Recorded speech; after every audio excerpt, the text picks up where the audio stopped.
GDOT, and I wanted to thank SPAR specifically for doing this webinar. The research need statements are extremely important. They're sort of the lifeblood of keeping, a lot of the relationship going, and the research is sort of that. It's the foundation. It's the thing that starts each project. So we're really appreciative, SPAR, for coming to do this. SPAR is not new to GDOT, but new to the research office. For those who have not had a chance to meet with her yet, she is fantastic. We're very excited to be working. Your official title, I didn't write it down before, is Assistant Director. Is that right?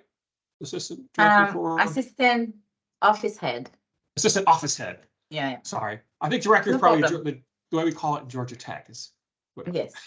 so SPAR is the Assistant Office Head for Research, and she is now going to talk to us about really the importance of developing that effective GDOT research needs statement, how we reach out, how we communicate with GDOT about the research ideas. So the floor is all yours. Thank you, Dr. Hunter, and good morning, everyone. Again, thank you for being here, coming to this webinar today. The webinar is about how to develop an effective GDOT research needs statement. The emphasis here today is GDOT because I'm sure in your field you're very apt at developing a research needs statement, but today the emphasis is on GDOT. The idea is so that we can all be on the same page as to what GDOT decision makers will be looking for when they're reviewing the research needs statement in order to increase the likelihood of your research needs statement getting approved. Here at GDOT, we really we understand the need of strategic research, and we value your expertise and knowledge. I really like the way that one of my predecessors put it. It is a win-win situation because we only have one solicitation per year. So keep in mind that we need your research needs statements as much as you need them to get approved. So with that in mind, keep that in mind as we move through this presentation today. And if you have any question, please add them to the chat, and during the Q&A session later, we will discuss them. Just one more thing before we get started here. This webinar to some of you might sound repetitive, and it is rightly so because the GDOT research needs statement requirements have not changed. However, towards the end of this presentation, we've added some updated slides that my team and I really believe will be very helpful to you. So stay tuned. No need to reinvent the wheel here. We will be using the same talking points. We'll go on, we'll talk about the significance. Why do we need the research needs statement, its composition, how to increase the likelihood of your research needs statement getting approved. We'll cover the best practices, the do's and the don'ts. Then we'll spend some time on the GDOT research needs statement process. We'll look at the process from submittal all the way to approval. And then we'll talk about post-award good to know information that we really believe that will be beneficial to you. Then we'll move on to the Q&A session. Throughout the presentation, I'll be using a research needs statement or RNS interchangeably as we go through.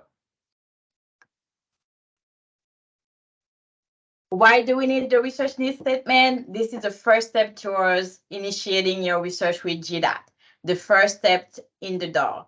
It is required for all GDOT research project that will be part of our research program.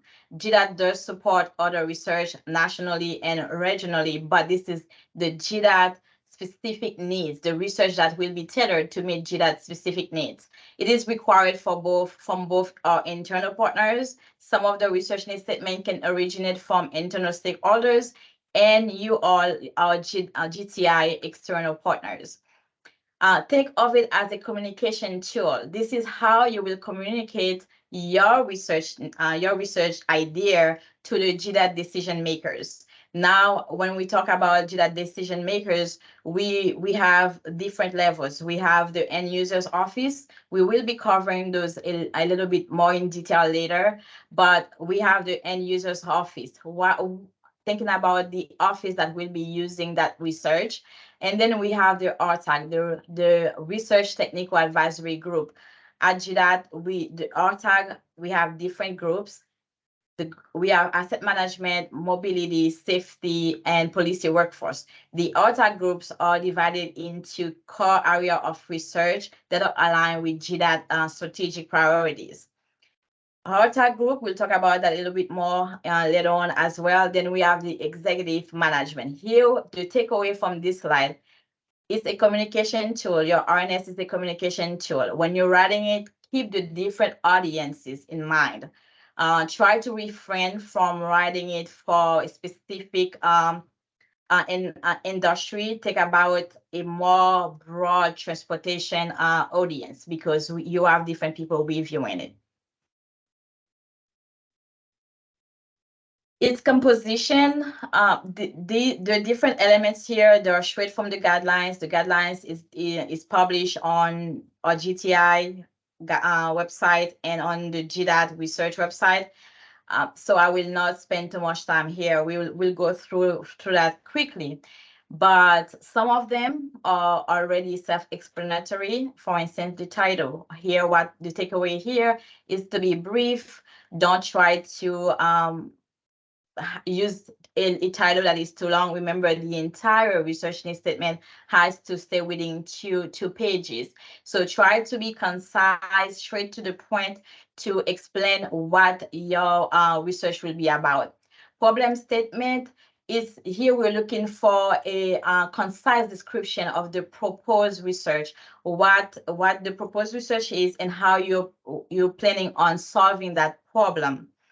The literature search that we're asking here for is to make sure at a minimum you ought to search the TREAD database, the Transportation Research Board database for research that have already been published and the one that are in progress. So you ought to search the Transportation Research International Documentation, TREAD, and then the RIP to ensure that we are not duplicating work. Keep in mind, we have limiting funding, so GDOT really wants to fund novel ideas that are aligned with our strategic priorities. For the objective here, objective and significance, when it comes to the objective, thing of the deliverable, the end product. And with the significance is GDOT. Ensure that you know your client. If you want to prepare with research needs statement and get funded at GDOT, GDOT is the client. Ensure that you understand GDOT's strategic priorities so that you can tailor your research needs statements to meet GDOT's strategic priorities. What is the significance? That deliverable piece that you're gonna have under that research objective, how is it going to be useful to GDOT? Keep that in mind while keeping brevity in mind. Implementation prospect. At the end of the research, what is that item? Is it going to be a policy improvement, a policy,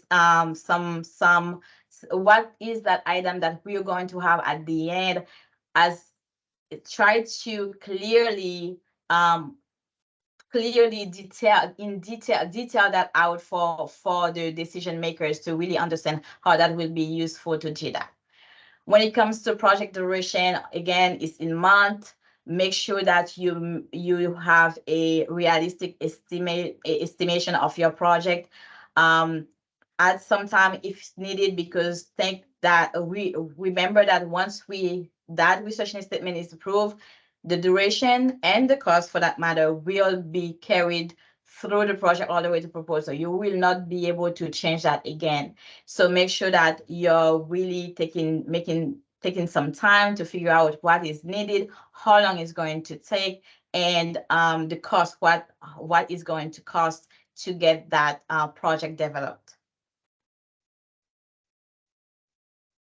Statement developers, if it is somebody else than the principal investigator, add the person information who developed the RNS and for the investigator as well. Agency, what university are you working with? The date of submittal, make sure that you don't wait the last minute.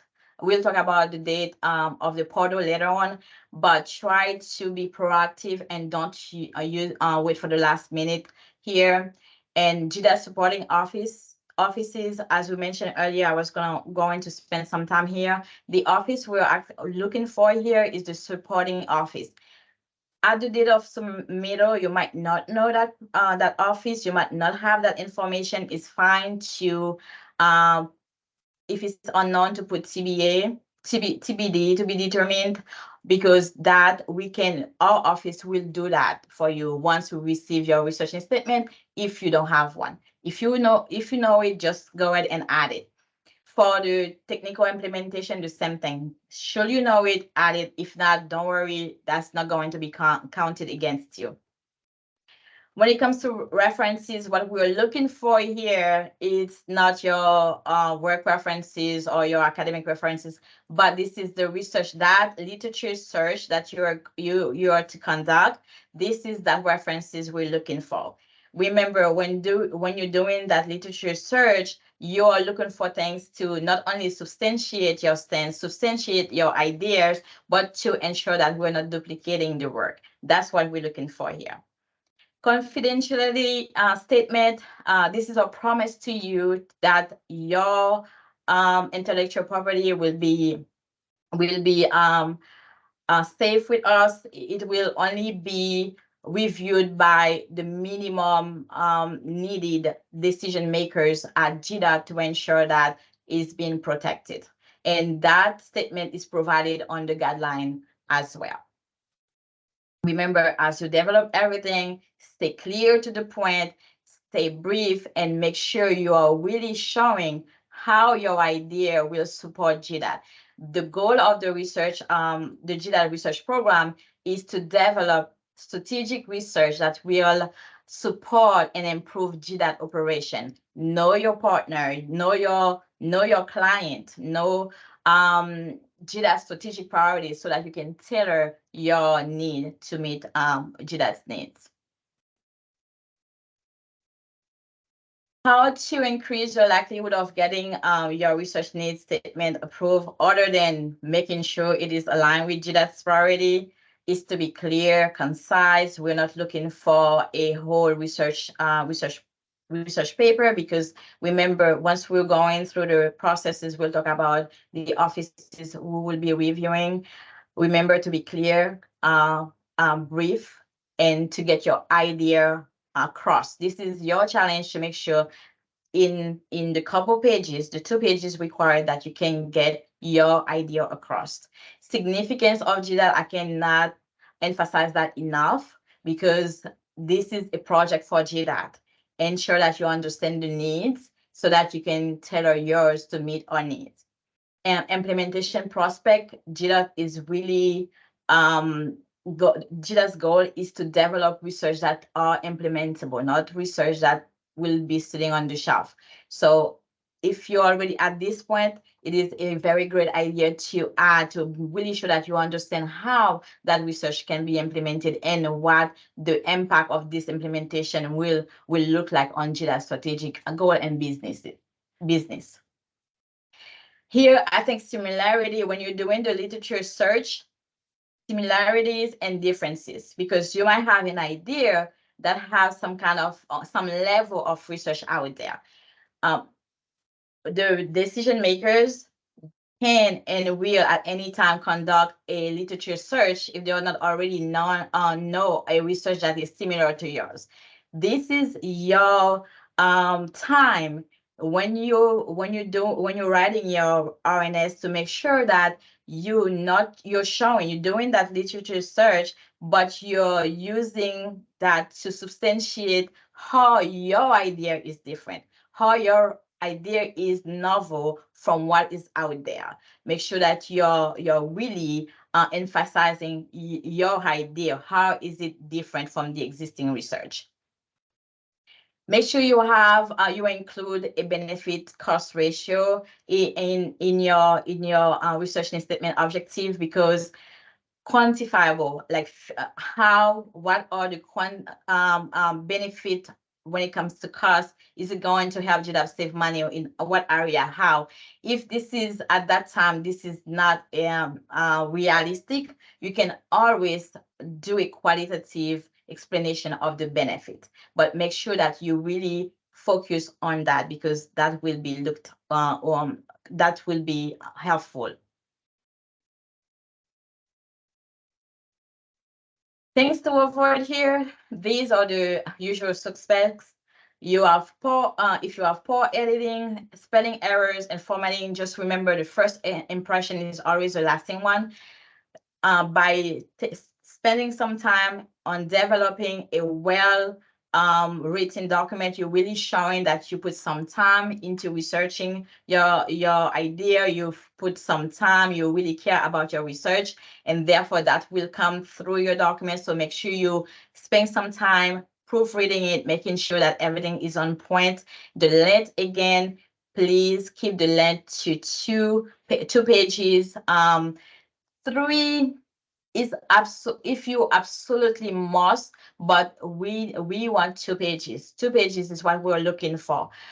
Refrain from using any technical terms that are specific to your area of research, industry jargon, because remember, you are writing for, keep in mind that you're writing for a general transportation audience. You don't want to use jargon that is really specific to your field.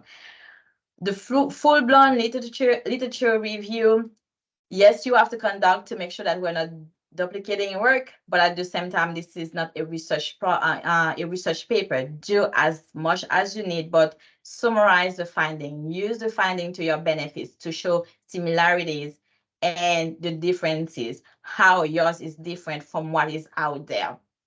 Big budget here. Really, this is in relationship to those of you who are coming first. This is going to be your first project with GDOT. Please refrain from submitting research needs statement with like a high cost, because usually we are around $200,000-$300,000. Please keep that in mind. This is your first time. It does have a risk associated, because this will be your first time doing project with us. So try to keep it in the 200 or lower, like for your first project. Unrealistic schedule. Same in the previous slides, we talk about making sure you put some time into how long it's going to take to develop your research. Be realistic, but at the same time, if you need to add some float, add some for unforeseen or foreseen circumstances, go ahead and do that. Make sure you're showing a realistic schedule. Don't promise us the moon if you know already that's not going to happen. So be realistic in your promises, because this is the first step to a potential long-term collaboration. So make sure that you're being realistic, you're being truthful, and you really consider what can be delivered in the time. On professionalism, my predecessors before, they talked about criticism of GDOT, and from interviewing, talking to my team, I understand, I'm sure not from this group here, but I understand from before, when research needs statements, the one that were not approved, the submitters were very unprofessional with GDOT team. So please keep in mind, realistically, we are receiving 100 plus research needs statements, and we do have a limited funding. So some of them will not get approved. And that's why we are telling you to make sure you understand the client needs, so that you can tailor your research needs statement to increase its likelihood to get approved. And at the end of the day, if this time around yours did not get approved, there's where you can get with us to figure out what was going on, why we can help you. And we'll talk more about that later, to get with the offices, figure out what their needs. You can better capture the needs, and we submit. We remain professional because this is a potential steps to a great collaboration with GDOT. As I mentioned earlier, I wanted to spend some time here about the process from the statement call all the way to the approval process. Every year we have our statements solicitation. We only have one solicitation per year, as I said earlier, and it's usually around mid-August to September. This year, because we had some scheduling conflict with our team. We will be having it.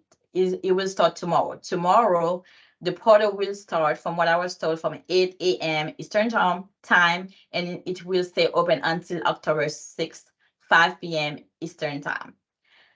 With that being said, every year, parallel to the solicitation, we always have an expo, an annual research expo. It's usually held at our OGC headquarter building, GDOT headquarter building.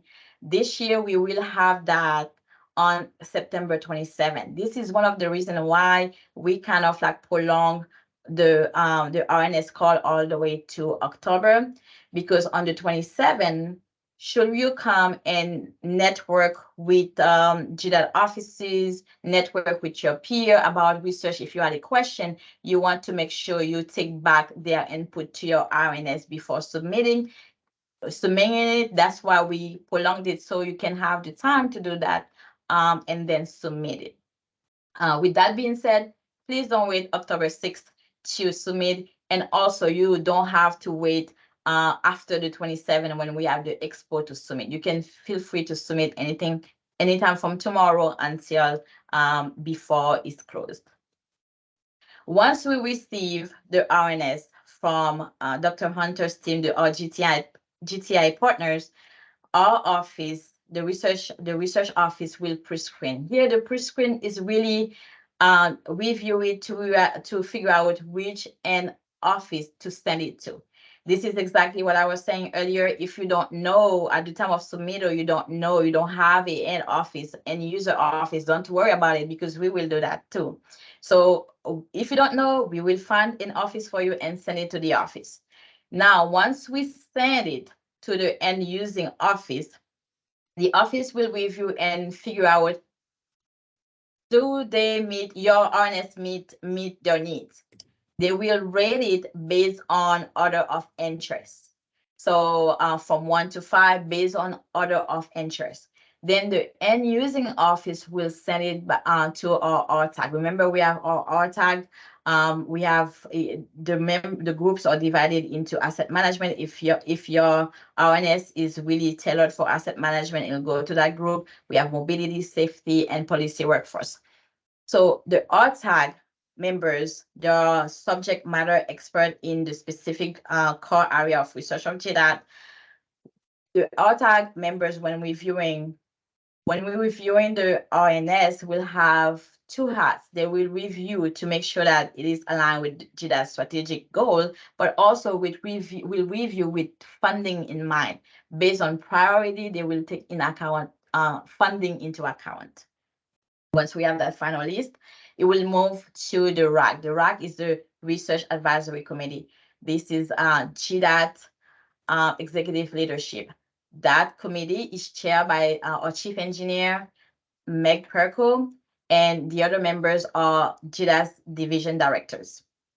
We will have the list, the final list. They will sign off on it, and then we will send the list back to our GTI partner, Dr. Hunter, and his team will announce the winner. Our goal here usually is around February, early March. And that's one of the reasons we've talking about being brief. Don't try to send 2 or 3 pages essay here, because each office, like the team member or the decision makers that are reviewing your statement, we don't want to give them 4 or 5 pages. That will just prolong the process. And we want to get to the announcing the winners so that we can move forward with the research projects.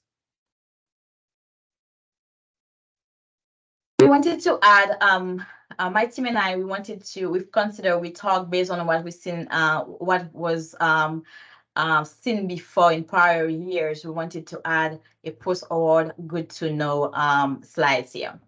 The idea, once we went through the process from previous slide, we have 3 possibilities. The first one, your research statement has been approved and is funded, and once announced, we will send you a request for proposal. Then the second possibility here is it is within the approval range because the office end users read it, but it wasn't high on their priority list. Maybe it wasn't rated a 5 or a 4, but they were okay. They can see that need. So, but when it gets to a funding team, it was not funded. Remember, we have limited budget. Then the third possibility is your research needs statement was not found to meet GDOT priority, like strategic priority. So therefore it was not accepted.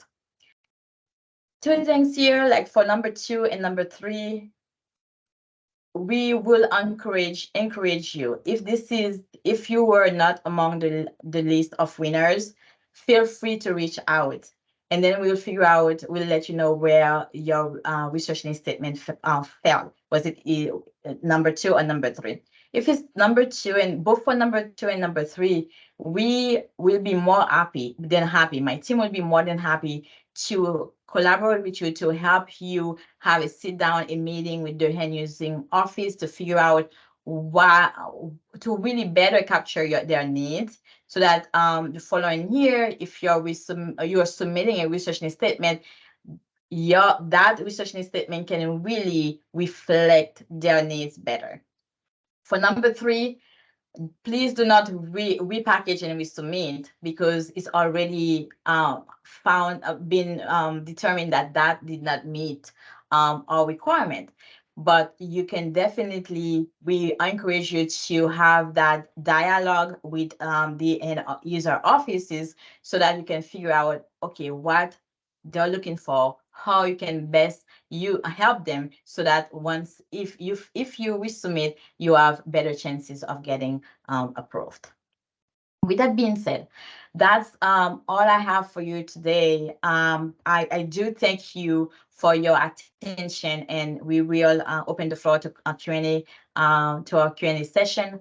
On this last slide here, I have the flyer for annual expo. Again, it will be from September 26 to 29, but on the 27th, it will be in person at the Georgia One Center, and it will be from 11 to 1. So you're all invited. This is a great opportunity to network with GDOT offices, potential end user offices. This is a great opportunity to network with your peer in the industry, especially if this is going to be your first time submitting an RNS. With that, Dr. Hunter, I will turn it over to you so that we can open it for the Q&A session. Thank you. Absolutely. Oh, can you hear me? All right. Absolutely. Fantastic. Thank you very much. I would greatly appreciated that. And if anybody has any questions, you can go ahead and you can put it in the chat, or you could, yeah, why don't we put it in the chat? Let's do it that way. There's 30 some people here. So the first question, is it possible for a PI to know whether an RNS is funded due to limited funds or due to lack of alignment? So can that feedback be given? Yes. After the announcement, the PI, feel free to reach out to our office. Yes, we will definitely give you that debriefing to figure, so that you can understand if it was a lack of funding or lack of alignment. Yes, you can know that. Okay. If there's any other questions, please go ahead and put them in the chat. I'll confirm a couple things I know I've been asked in the past. Okay. Just to make sure we're still there. In the past, it's generally been treated as a closed process, meaning you don't give any interim results. It's not until the final thing comes out in February or March. There's no, because you get the R tags and then the rack. We don't hear in the middle, and correct? So that's it. You don't find out until February or March. Correct. Okay. How are, question from the audience, how are statement developers different from investigators in the RNS?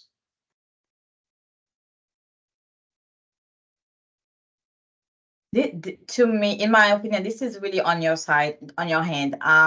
Technically, the PI I would think the PI has an idea and develop their RNS. But there are some instances that the PI maybe use, I don't know, a graduate student or a co-PI or partner with someone else to develop their research needs statement. I think this is in this event it will be different. But if this is your research, this is your idea, you develop, then yeah, you are the developer. But in some instances, from what I understand, PI sometimes use other person to develop their awareness. And my team is on the line, so feel free, Brennan, if you have anything to add to that. Yeah. So if the statement developer, such as a GDOT staff member, could have developed the statement, but then the investigator would be the professor or the principal investigator that would be wanting to do the research. So it could have come from that.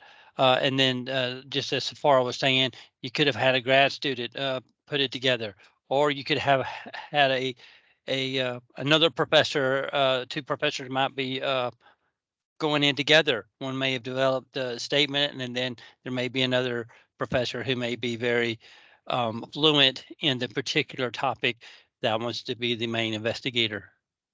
So it just depends on the topic, and a lot of times the statement developer and the investigator are the same person. So like I said, it depends on the specific topic and where the idea is coming from. Okay, yeah, that's I think you're going to find that most of them, they end up being the same people, but like I said, on occasion they can be different. Are there registration links for the Poster Expo on the 27th? Let me handle that one because I know we're doing that with Robert. So there's two different things going on. If you're submitting a poster, the posters are actually done on it by invite, and you will have received a separate email, and the invite essentially goes out to anybody who has an active GDOT project or a recently completed GDOT project. That'd be a project in the last 4 years or so. So they would have received a separate email and a separate way to submit their posters. So that's how that is managed. If you just want to show up and look, we don't do a formal registration. You're welcome to come over to one Georgia Center and kind of walk around, see what the projects are, and sort of chat with people. So we haven't historically tracked folks showing up because we just honestly haven't had a lot of people who have kind of made that trip. You know, more than say 10 or so, so it hasn't been enough to track. But no, so just feel free to come on over if you want to come look. But if you're thinking I wanted to submit a poster, you would have received a separate email for that, and that would be based on a GDOT project. Although there also was another email that went out to the GTI list asking for abstracts, and that would be short abstract, like 300 words. If you don't have a GDOT project and you haven't had a GDOT project or haven't had one for a number of years, that is an opportunity to potentially submit a poster so you could be presenting a poster. And the way that will work is we'll take all the abstracts that are submitted. I don't remember the end date, Robert. You would I apologize, remember that. We will give those over to Safira and Brennan, and they'll choose the ones that, just like the RNS, that they think would meet GDOT needs, and then we'll say, yeah, that's great, and you'll get an email saying to go ahead and bring those, that you can submit that poster as well. So there's not a formal registration for if you just want to attend, but to submit a poster, you should have received a separate link. And if you didn't, please reach out and let me know. If you have an active GDOT project and you're listed as the PI, right? It's the PI who gets that link, right? If you're just an investigator, then you may not have received it. If you're a PI and you didn't receive that, let me know as soon as possible. That email for the active projects went to the official lead PI that GDOT keeps on their project list, and to those email addresses. And I checked to see if they bounce back or stuff like that. But yes, if there's not one, please contact me. Then I'll look into the reason behind it. The short abstracts are due the 8th, and so that gives us a turnaround to let GDOT review them and us get them out so they can have them.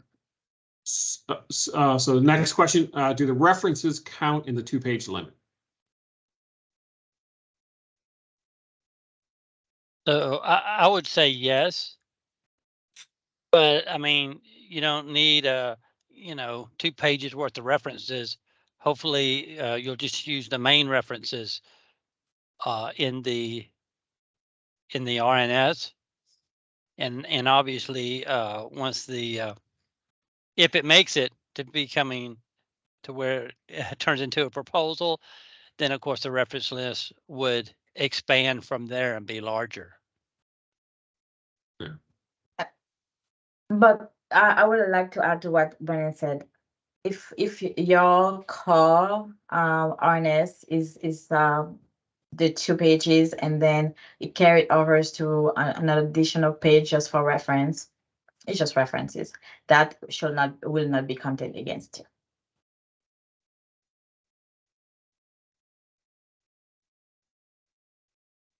Okay. Are there, let me see, any other questions?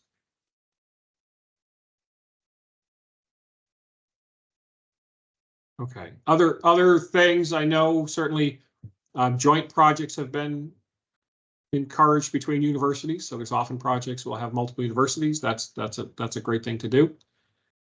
And yeah, like I said, then the return. I know there's a couple of big questions I've heard in the past as well. And then as far as when they come out, there's always a little bit of waiver in that. It's because GDOT has to get through the process and the different R tags and racks and get everybody together. But February, March is pretty typical, and you just sort of watch the GTI site. We do it 2 ways. We send an announcement out to the GTI list. So if you're on the email list, if you're not, please go ahead and get submit for being on the list. But we also just post it. It'll be posted on the front page of the GTI website, so you can just sort of check back regularly. And if you happen to have won, you will be contacted directly by GDOT, so you won't miss it, right? If you won, they're going to reach right out to you and make sure that you know.